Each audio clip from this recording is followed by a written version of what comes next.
El doctor Zoccatelli es director administrativo del Tribunal Registral, es licenciado administrativo público y tiene un máster en gerencia pública. Actualmente es director administrativo y director del área de desarrollo institucional y procurador general de la República. Muy emocionante estaba aquí en Medellín. Me había tocado en algún momento estar solo por las costas, que me gusta mucho el mar también. Entonces, solo por Cartagena, San Andrés y Santa Marta. Y bueno, ya tocó Medellín, ¿verdad? Pero debo decir que me siento muy contento y que me siento en casa, porque tengo un gran concepto del pueblo colombiano, de su gente, de su alegría, y que eso combina muy bien con los costarricenses, muy bien. Bien, yo voy a tocar el tema, lo que es la contratación administrativa, el caso de la proceso de corrupción, por qué se da. Ahora se hablaba, el compañero Ricardo, qué es lo que sucede en la contratación administrativa, por qué se dan procesos de corrupción tan sonados. Yo tengo mi teoría y como tal la voy a tratar de comunicar a ustedes a ver qué les parece. ¿Por qué Costa Rica? Bueno, podríamos decir que el caso de la contratación administrativa podríamos circunscribirlo solo a Costa Rica, pero en realidad los procesos y los principios son muy aplicables para todo el sector público, en general para América Latina. ¿Qué es lo que vamos a ver? Bueno, vamos a ver primero lo que son los conceptos de corrupción. Yo sé que hemos hablado de corrupción aquí, pero ¿qué se entiende por corrupción? Me parece que es un tema que hay que definirlo. Lo que es la contratación administrativa y la transparencia. Porque hablamos de corrupción y hablamos de transparencia, pero ¿cómo relacionamos esas cosas? Vamos a hacer un análisis de lo que ha sido la génesis y lo que es la legislación vigente en Costa Rica, de lo que es la contratación administrativa, y vamos a utilizar el modelo de Robert Klickart sobre unas variables que nos van a servir para como analizar lo que es el tema de la contratación. Robert Klickart tiene varios documentos y libros, que más me gustan es que se llama Administrando la Corrupción. Tuve la suerte también en el año 2000 de estar en un seminario con él y es un exponente de todo lo que es el proceso de corrupción que se tiene en la administración pública en general y en la sociedad. Finalmente vamos a ver lo que son indicadores y vamos a arribar a las conclusiones. ¿Cuáles son los indicadores que tenemos en el caso de Costa Rica que vamos a evaluar lo que es la parte de la contratación? ¿Qué se entiende por contratación administrativa? Bueno, son el conjunto de principios y normas y procedimientos que se tienen dentro de la administración pública que regulan la forma en cómo se contratan los bienes y servicios para un fin público, para cumplir un fin público. Y en buena teoría suena muy bien, ¿verdad? Porque se establecen principios, se establecen procesos, se establece un ambiente de control. Pero ¿qué sucede ahí? Definimos bien el fin público que queremos cumplir con la contratación del bien y generalmente hay mucho problema en ese tipo de cosas. ¿Por qué? Porque no definimos qué es lo que requiere la administración para cumplir el fin público. ¿Por qué nos equivocamos haciendo carreteras? ¿Por qué nos equivocamos haciendo edificios en un proceso contractual? O vayamos a algo más detallado, o sea, no es solo la compra de bienes y servicios, de productos de oficina. O sea, hay cosas más complejas. ¿Por qué contratamos mal un servicio, un sitio alterno para la continuidad del servicio? Definimos bien los administradores, qué es lo que se quiere y cuál es el servicio que se quiere dar. Ahí hay partes que vamos a analizar en el proceso de contratación. La corrupción. Este concepto de Gerald Kaiden me gusta mucho porque dice que la corrupción en todas formas corroe, socava, contradice todos los elementos democráticos, permea a la sociedad y realmente tiene un costo financiero también para nosotros como sociedad. Imagínense que algunas empresas ya tienen hasta conceptualizado cuánto es el monto de la dávida que tienen que dar. Es terrible, pero es terrible. ¿Pero qué? Mira, es que hay que pagar viaje para poder pasar con esta contratación y hay que pagarle a fulano de tal. ¿Por qué? Porque si no, no pasa, porque si no, no me dan la contratación a mí. Entonces, esos son beneficios que no son merecidos. ¿Por qué? Porque uno como funcionario público, y porque yo soy funcionario público de carrera, en eso fui formado, y soy apasionado con la gestión pública, uno debe mantener esos valores de honestidad, de transparencia y probidad en la gestión pública. Son acciones mezquinas e innobles. ¿Por qué? Porque está en interés en detrimento del interés general del fin común. La OCDE define transparencia en tres elementos que a mí me gustan mucho. Lo que es precisamente que las acciones del Estado deben de estar sujetas al escrutinio público. ¿De qué me sirve a mí hacer un proceso de contratación si nadie sabe qué es lo que estoy comprando? Si nadie sabe cómo puedo llegar a poder obtener el pliego de condiciones que me permiten definir si yo puedo participar o no en un proceso de contratación. O más aún, si estoy definiendo cláusulas donde voy a definir, como dice uno que estoy haciendo un misil para que llegue nada más para este proveedor, ¿verdad? Porque se hace así. Y entonces ahora hablaban de por qué esa situación. Bueno, vamos a ver, porque hay unos elementos que quisiera ver por qué es que eso se da, y en general pasa mucho en América Latina.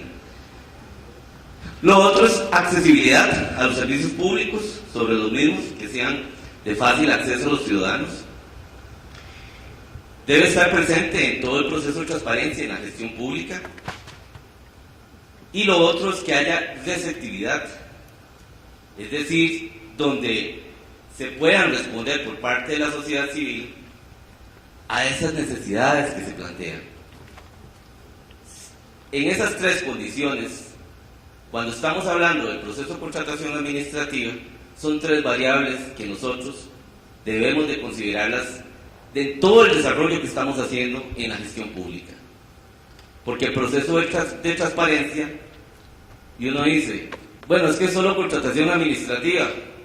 Bueno, cuando yo hago el informe de labores, de la rendición de cuentas, de la ejecución presupuestaria, ahí están también elementos de la contratación administrativa, de los recursos financieros que fueron invertidos, si se cumplieron las metas. Porque también es corrupción no cumplir las metas que usted se ha fijado. Si usted tiene los recursos, si tiene recursos humanos y el financiero, ¿qué pasó? ¿Por qué no se hizo? ¿Por qué se cayó el puente? ¿O por qué no se hizo un control durante la gestión del contrato? Porque la contratación administrativa no es solo comprar algo y hasta ahí quedó. Hay procesos que son continuos. Usted no está comprando ahí solo materiales y útiles de oficina. Son cosas más complejas que usted está comprando. No los estoy regañando, sí. Más o menos, sí. Que se me salen los genes italianos, entonces, qué tirada, pero así es. Bien, ¿cuál es el modelo de análisis que vamos a utilizar aquí? El modelo es el de Robert Klicker, donde supone que la corrupción, dice él, que la corrupción está dentro de la sociedad, que de alguna u otra manera no todos somos iguales, y que consecuentemente la corrupción hay que administrarla. Hay que administrarla. ¿Por qué? Porque hay que definir un ambiente de control para controlarla. ¿Por qué? Porque en arca abierta hasta el justo peca, ¿verdad? Es cierto, ¿no? Ve a ver si usted no tiene controles para ejercer algo y usted dice, mira, de no me pusieron control, voy a hacer esto.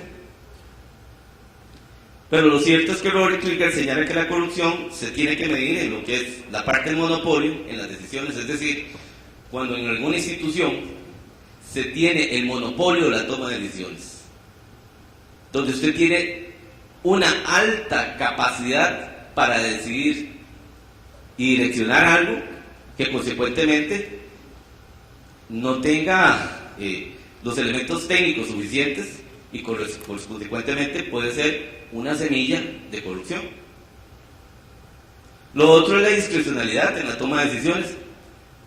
En la administración pública se debe hacer única y exclusivamente lo que está normado. Lo que no está normado no se debe hacer. ¿Verdad, Pablo? Sé que es abogado. Algunas veces hablo como abogado, pero no soy, ¿verdad? Que conste. Pero como he trabajado tanto en el sector público, en el sector justicia, pues uno termina como hablando como abogado al final. Esa discrecionalidad precisamente es lo que en algún momento permite que se den situaciones en la contratación administrativa y en toda la gestión pública que eventualmente no estén en regla de derecho o que no se vayan a cumplir un determinado fin. Y lo otro que es la transparencia, que ya la definimos, ¿verdad? Porque nada me sirve tener un sitio web, tengo una página muy bonita y esa página web es información plana, nada más lo que tengo ahí. No tengo capacidad para Open Data, no tengo ahí datos de contrataciones, no tengo datos de quiénes son los que integran la planilla de esa institución, no tengo Contraloría de Servicios. Entonces, ¿para qué sirve eso? No puedo tener acceso a por ejemplo, los productos o bienes y servicios o las resoluciones que están emitiendo. Es fundamental tenerlo. Y adicionalmente, que esa información sea oportuna y veraz. ¿Para qué? Para que haya un proceso de escrutinio público. Y no se den situaciones como mencionaba el doctor Jorge Quintero, que sean cosas por accidente que nos damos cuenta que hay casos de corrupción. Y ahora yo le voy a poner un caso, que fue una cuestión de accidente. En el caso de Costa Rica, bien sonado que fue allá. Pero fue un accidente. Y entonces, ¿por qué? Porque no se tiene un ambiente de control adecuado en la gestión para poder evitar ese tipo de situaciones. ¿Qué tenemos en el parte de monopolio? Bueno, empecemos aquí por el análisis, primero de lo que es la parte de bloque de legalidad. En el caso de Costa Rica, no hubo ley específica en la parte de lo que es la ley de contratación administrativa hasta el año 95. Es decir, después de la constitución de la Segunda República, que fue entre el año 1948 y la nueva constitución de 1949, el Estado costarricense no tuvo una ley específica en materia de contratación, es decir, se vino a normar eso 40 años y pico más. Y eso es una situación que ya de por sí empieza a sembrar ya una dispersión en la parte de contratación. Únicamente tuvimos en el 1978, que fue la Ley General de la Administración Pública, donde se definen la organización del Estado, se definen aspectos de procedimientos, pero realmente no regulaban todo lo que es el proceso de contratación administrativa. Entonces, la legislación en la contratación administrativa en el caso costarricense llega tarde, tardísimo, porque se regía en algunos casos por algunas disposiciones muy generales que emitía la Contraloría General de la República, pero no eran vinculantes necesariamente, porque la Contraloría resuelve aspectos muy puntuales y se pronunciaban sobre asuntos muy puntuales en ese aspecto. Bueno, se emite la ley en 1995, la ley de contratación administrativa, pero tiene otros bemoles. Resulta que la ley de contratación administrativa, en el caso de Costa Rica, no se hizo con las recomendaciones de la Contraloría General de la República, como era lo que iba a hacer. La Contraloría General de la República había hecho un proyecto inicialmente, donde había acumulado todas sus experiencias y había materializado un proyecto para eso. Pero resulta que no fue el que se conoció el que hizo un asesor, sí, especializado en el proceso de contratación y todo lo demás, pero al final fue lo que se aprobó. Ya empezamos mal, ¿verdad? Y lo otro es que esa ley no se construyó bajo una visión de sistema del proceso de contratación administrativa. Tampoco se definió quién es el ente rector en materia de contratación administrativa.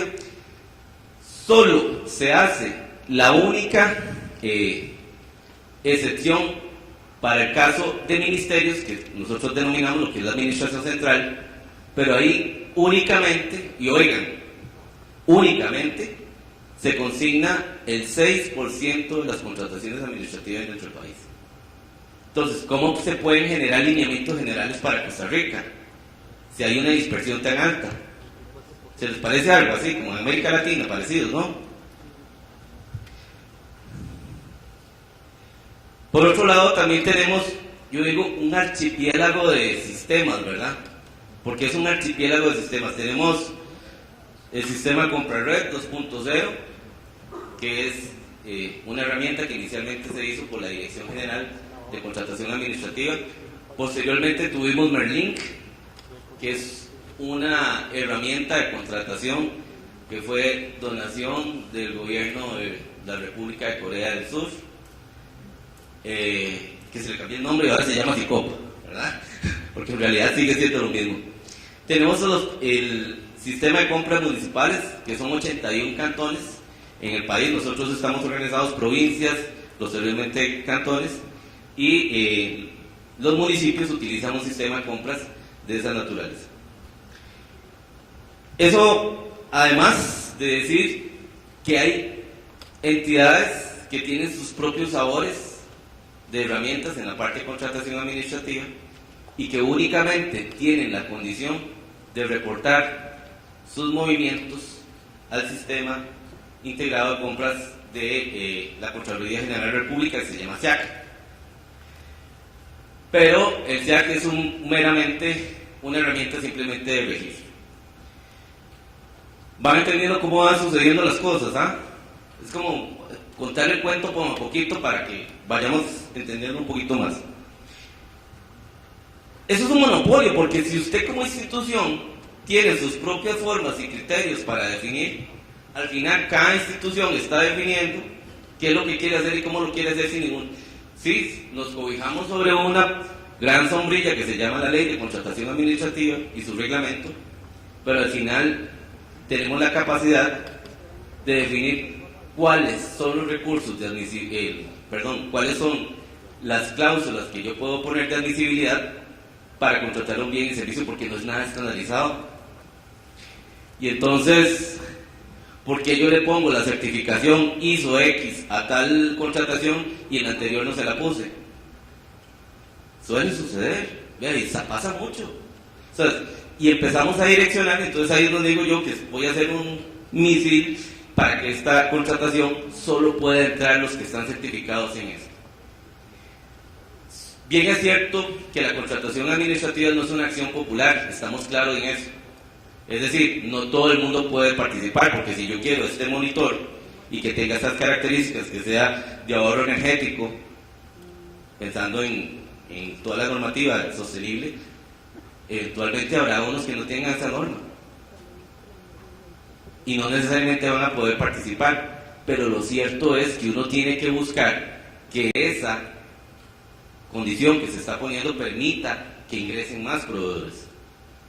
Pero cuando usted restringe simplemente por restringir, ¿por qué lo hace? ¿Cuál es la razón? Todavía tenemos la discrecionalidad incluso de hacer la contratación por oferente único, y lo único que dice es responsabilidad de la administración. Así lo dice la ley. Entonces, vean que eso es como, se gesta como un monopolio. Se va gestando un monopolio en las contrataciones administrativas. Partamos ahora a lo otro, la parte de las plataformas. Ya ustedes vieron el archipiélago de sistemas de información que tenemos en materia de contratación. Imagínese usted como proveedor que quiere participar. Le digo, tiene que ser un arrecho para conocer todas las plataformas para poder saber cómo tiene que interactuar. En unas utiliza firma digital y en otras tienes que ir a buscar una autorización. ¿Ah? Y aquí uno dice, pucha, viene a hablar de Costa Rica, venía a hablar bien. No es un asunto de Costa Rica, es que no nos equivoquemos. Esto es una cuestión latinoamericana lo que tenemos acá. Por eso, ¿qué es lo que uno tiene que agarrar de esto? Digo yo, ¿cuáles son las mejores prácticas que eventualmente podemos tener acá? Pero vamos a otra parte.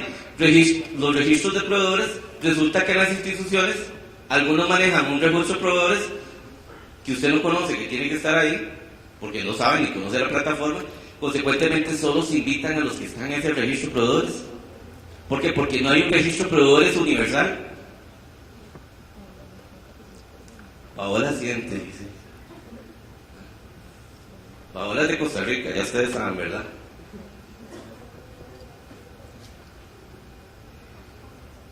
La otra parte de la discrecionalidad que se da en el caso de contratación administrativa se da precisamente por esa débil bloque de legalidad que existe en la legislación, que han sucedido cosas como partes. Ya dijimos que había habido una génesis en la parte de la contratación que no había sido elaborada por la Contraloría General de la República, sino por un hijo de vecino que se sentó ahí en la oficina de un diputado y fue el que dijo, esta es la que va, ¿verdad? Pero resulta que cuando se emitió también, empezó en vigencia la Sala Constitucional y consecuentemente muchos de los artículos que estaban ahí fueron declarados inconstitucionales. Entonces, ¿qué sucedió ahí? Ya la por sí, que ya había nacido mal la contratación, toda la legislación, terminó convirtiéndose en una serie de parches. Se perdió el principio de unidad. Después muchos de los artículos también fueron impugnados en el Tribunal Contencioso Administrativo, entonces nos quedó un collage al final, ¿verdad? La otra parte que tampoco se establece, y ojo, es ustedes que son contadores públicos, son administradores, no se establece cuál es la estructura organizacional básica que tienen que tener las proveedurías a nivel nacional. ¿Por qué? Porque no hay ente rector. Lo único que hay es un decreto, ojo, un decreto, que solo supone la estructura básica para las proveedurías que son institucionales, que forman parte de la administración central, es decir, lo que son ministerios. Pero vean, ya dijimos ahora ahí, que ahí solo se transan el 6% de las contrataciones a nivel nacional. Muy bajo. ¿Y el resto? ¿Dónde quedaron?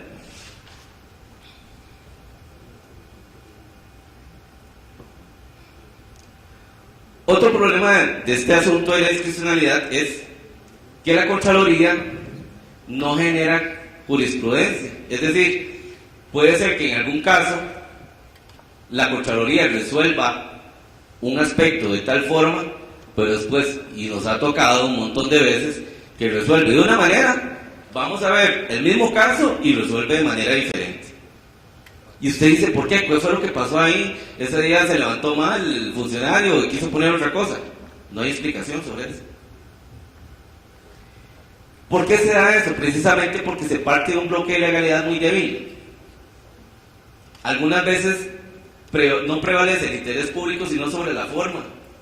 Y no debería ser al revés.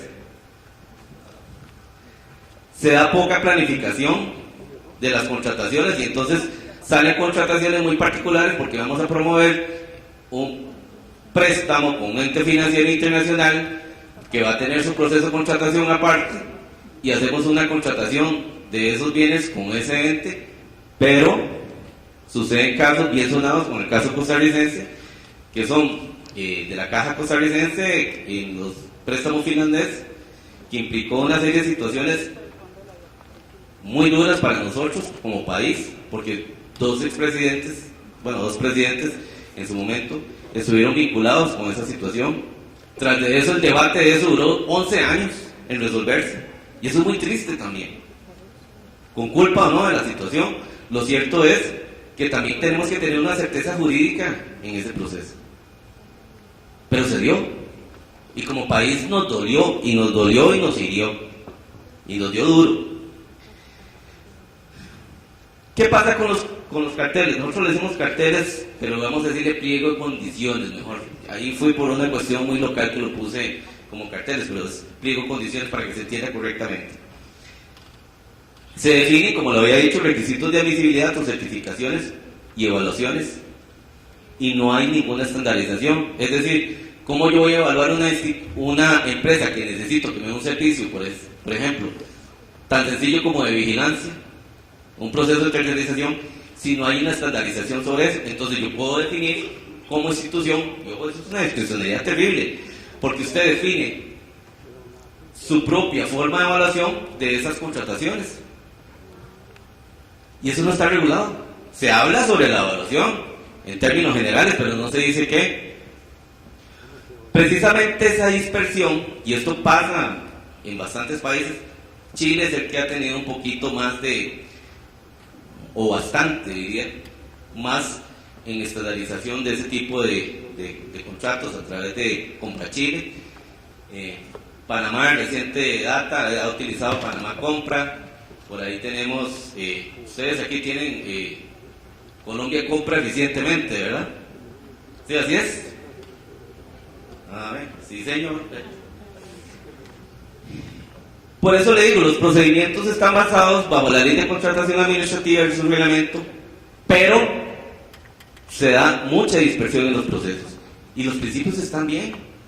O sea, si se habla de los principios de contratación administrativa, de libre participación, de transparencia, de libre concurrencia, de precio razonable, todos son principios perfectos, pero el entrabamiento y el proceso de dispersión se da en los procedimientos que se dan en la contratación administrativa. Un dato aquí que quería ponerlo aquí, y que a uno le llama mucho la atención también, lo que estamos hablando de transparencia. Aquí están rankeadas las 10 instituciones en el índice de transparencia desarrollado por la Defensoría de los Habitantes, que acaba de salir. Esto está recién saliendo del horno, ¿verdad? Saliendo. Y entre las mejores rankeadas, ninguna alcanza el 70%. Y estamos hablando que aquí, que la Caja Costarricense, el Poder Judicial, la Universidad de Costa Rica, el Instituto Nacional, son las instituciones, por así decirlo, que tienen el grueso. De ese 6% que hablábamos, y el restante, ellos están ahí. Entonces, cuando hablamos del proceso de contratación administrativa, tenemos que verlo como una cuestión no solo de procedimientos, sino todo el proceso que se da en la gestión y la transparencia que se tiene que dar. Es más complejo, no solo ver si se va a comprar estas butacas que están aquí, por qué se compraron estas y por qué no se compraron otras. Y eso a uno, sinceramente como país, a uno le asusta también.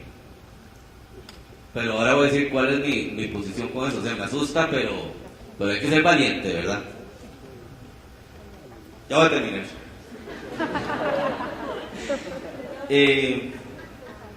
Lo otro es, nada más, que habíamos hablado, la parte de la transparencia. En esa dispersión de sistemas no se da esa posibilidad, porque hoy hay otros sistemas que no están debidamente indexados, y consecuentemente no se da un proceso de transparencia adecuado. Estos datos son realmente elocuentes. Vean la parte de contratación administrativa. Tanto en el 2004 alcanzamos unos índices bastante bajos. Vean que estamos 60, 47, 57.4, 75.6 en lo que es ética y prevención de la corrupción, y así se ha mantenido esa situación. Son derivados del índice de gestión gubernamental que se hace a través de las 152 instituciones del país, y eso sí deja cosas que pensar. ¿Qué concluyo? Bueno, que en el caso costarricense existe un marco legal débil, ¿verdad?, donde se permiten altos niveles de discrecionalidad, que hay una atomización de los diferentes sistemas de información, y consecuentemente eso no se genera un proceso de transparencia ni una evaluación de la sociedad civil. No hay una autoridad rectora del proceso de contratación administrativa que permita mejorar esas actividades. hay incerteza jurídica porque toda esta situación y esta dispersión donde yo puedo definir mis criterios le genera incerteza jurídica ¿a quiénes? A los oferentes, porque quedan sujetos a interpretación. Y el índice de gestión gubernamental en Costa Rica mantiene indicadores que son significativamente bajos en el país y que necesariamente tenemos que hacer acciones que nos permitan potenciar y volver a un estándar aceptable, porque igual que el control interno sigue siendo llevarlos a un nivel de riesgo aceptable, la idea también en la parte de contratación es llevarlos a niveles aceptables. Concluyo, y esta frase me la dio un amigo mío argentino que escribió un libro sobre el general San Martín, porque él es seguidor y apasionado de San Martín, y me dice: mi existencia la sacrificaría antes de echar una mancha sobre mi vida pública que pudiera interpretar por ambición. Es decir, podemos decir todo esto que hemos dicho, pero es cada uno de nosotros los que hacemos el cambio en los procesos en los que estamos. No esperemos que venga alguien y que me diga que puedo cambiar. Hágalo usted. Y hay que ser valiente. Y hay que denunciar cuando hay que denunciar. Y no pasa nada. Denuncie, no pasa nada. Pasa algo si uno lo hace. Y ahí sí está grave. Y somos agentes de cambio y no nos olvidemos de eso. Nosotros tenemos una responsabilidad. Primero, en mi caso, la pruebo como ciudadano y como funcionario público. Es fundamental no perder de vista eso, porque nosotros tenemos responsabilidad en nuestra comunidad. Muchas gracias.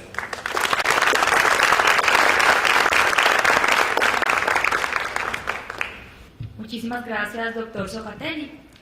Gracias por compartir esta mañana, el día de hoy. Terminamos con esta ponencia, la primera jornada del primer día del Congreso Internacional de Crimen Económico y Fraude Financiero y Contable. Vamos a realizar preguntas. Buenas tardes, don Luis. Mire, yo creo que en un momentico nos puede contar la historia que nos iba a contar al principio. La historia de la contratación administrativa es, es la historia completa de lo que ha sucedido a nivel de país. El caso particular. El caso particular es el de la Caja Costarricense de Seguro Social, donde se dio el préstamo finlandés, donde se negoció el préstamo a nivel de diputados. Un diputado definió qué es lo que se quería comprar, se gestionó el proceso de contratación, hubo conflicto de intereses porque tuvo conocimiento de la ley, después estuvo participando como presidente ejecutivo de la Caja Costarricense de Seguro Social y consecuentemente pudo direccionar la compra de los bienes con una serie de comisiones a través de eso. Y eso fue gravísimo para nosotros. Esa es una historia cruel. Y fue un escándalo terrible en el país y eso nos golpeó como país significativamente. Tengo una inquietud, como siempre, ¿no? Aquí en nuestro medio se han dado los carteles. Lo que pasa es que los carteles a veces aquí se les dice no a los pliegos de condiciones, sino a las empresas que se unen para monopolizar algún tipo de contratación. Y la mayoría de las veces cuando se dice o se habla de corrupción es cuando tal vez el Estado, los funcionarios que están representándolo se reúnen con estos empresarios y, digámoslo así, se llevan la contratación. Se dio el caso, tal vez al principio de la ley 80, la ley 80 es nuestra ley de contratación estatal. Obviamente que ha habido varias modificaciones a ella, donde se implementaron unas ecuaciones para tratar de hacer una selección muy transparente de proveedores o de contratistas. Pero surgió precisamente carteles que no eran del Estado, sino carteles de empresas privadas, que hacían la media. Era una ecuación donde se presentaban muchos de los mismos, donde trataban de sacar con las propuestas a los que estaban por encima o por debajo, y hacían la media, hemos dicho, entre 3 personas sacaban a los demás. Se les ha dado esos casos, no sé igual sino un parecido, donde los mismos empresarios se corrompen entre ellos mismos.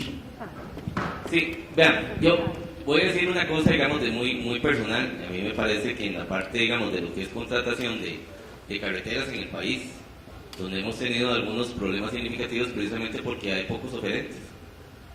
O sea, y algunas veces yo siento que la parte de la contratación de carreteras, esto es como un cartel, donde se unen varios y se ponen de acuerdo, este proyecto sí, este proyecto participan, pero en realidad se dan situaciones ahí que yo pienso que por la capacidad de Estado también que tenemos y por el tamaño no participan otros. Probablemente si lo hiciéramos a nivel internacional, una licitación internacional, probablemente tendríamos más capacidad, pero a uno le quedan ¿cómo se llama?, muchas dudas, sobre todo cuando se dan proyectos de carreteras donde no son buenos. Y precisamente es porque en algún momento, y eso lo digo muy personal, es una apreciación muy personal que yo tengo, digamos, de eso, son muy pocas empresas las que hay, son muy pocas, y con un capital importante, entonces nadie más participa. Entonces, aparte de los problemas de diseño y planificación que hay, porque hay pésimos diseños, o diseños que fueron de hace 30 años y hasta ahora se están implementando. Cuando se lleguen a implementar, obviamente vamos a tener los errores que hemos tenido en eso. Pero sí, claro, sí se dan. Y en algunas otras actividades, sí puede participar en consorcio, digamos, las empresas, pero digamos, eso es normal cuando no ofertas todos los bienes y servicios que están uno solicitando. Pero es un tema de capacidad del país, me parece a mí.